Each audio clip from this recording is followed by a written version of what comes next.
Patients with chronic illnesses are struggling in the aftermath of COVID, wading through an already overwhelmed health system.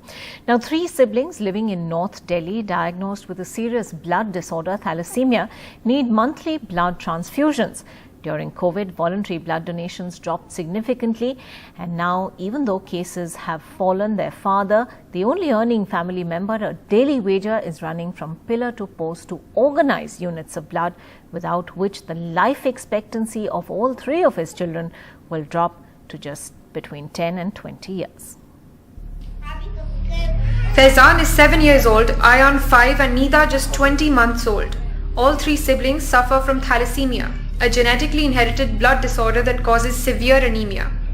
It is incurable, lifelong, and their mother is devastated by the diagnosis. सोता रहता, पड़ा रहता, बुखार आ जाता उसमें, नहीं चल पाता, खून पीलापन हो जाता, इसीलिए वो बच्चा का सोते रहता, नहीं खेलने जाता, नहीं कुछ हो जाता.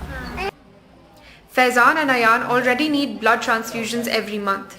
Nida will need them soon, says their doctor. If they are managed properly, so these children can have normal growth, normal monitoring, growth development, and normal healthy life. But if they are diagnosed late and irregularly transfused, which is the case in most of the cases in our peripheral parts of India, life expectancy is reduced markedly, and without chelation therapy and proper transfusion therapy, their life expectancy is hardly beyond 10 to 20 years. Parvez Alam, the father, who is a daily wager at a North Delhi garment factory, is the only earning member of the family. When Ayan developed complications at their hometown Supaul in Bihar a month ago, Parvez shifted them all to Delhi for better medical care. In Bihar, they were buying blood for transfusion in the black market at rupees 10 to 15,000 per unit, 3 times the family's monthly expenses. In Delhi, at a government hospital, treatment is free but blood donors are in short supply.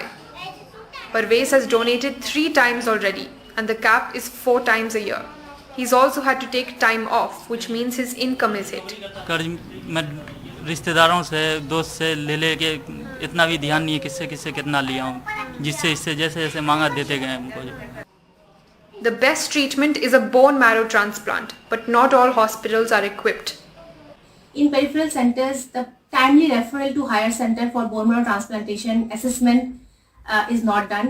HLA matching is not done at the time, and as the patient progresses and their ferritin level increases, if they are not properly chelated, so the transfusion in the later age group, in the older age group, becomes very difficult. And the cost of bone marrow transplantation is somewhere between 15 lakhs to 35 lakhs even. So it makes further more difficult for the patients to arrange. How to fund the lifelong treatment of the 3 children is taking a toll on Parvez. मेरे बेटा बहुत परेशान है, रोने भी लगता रहा. In 2018, the Health Ministry released the draft policy document on prevention. It acknowledged that thalassemia and similar diseases cause severe distress and financial loss to the family, and put the number of children born with thalassemia each year at 1.5 lakh.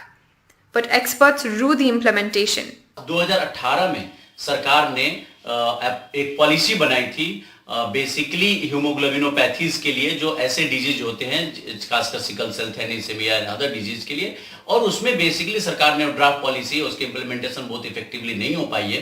तो ये बहुत important है कि उस policy को सरकार, दिल्ली सरकार या बाकी सरकार भी स्पेशली अडॉप्ट करे और उसके हिसाब से मल्टीपल लेवल पे अप्रोचेस तैयार करे, उसकी फैसिलिटीज तैयार करे. द मोस्ट इंपॉर्टेंट एस्पेक्ट कि प्राइमरी हेल्थ केयर अप्रोच को देखते हुए पीएचसी लेवल पे अर्ली स्क्रीनिंग होना चाहिए. बोन मैरो ट्रांसप्लांट जो सबसे इंपॉर्टेंट चीज होता है वो डिस्ट्रिक्ट लेवल पे एटलीस्ट इसकी फैसिलिटीज होनी चाहिए. Parvez and his family are starting to lose hope, waiting for some help to come through for them. With Shashikant Jha, Meher Pandey for NDTV.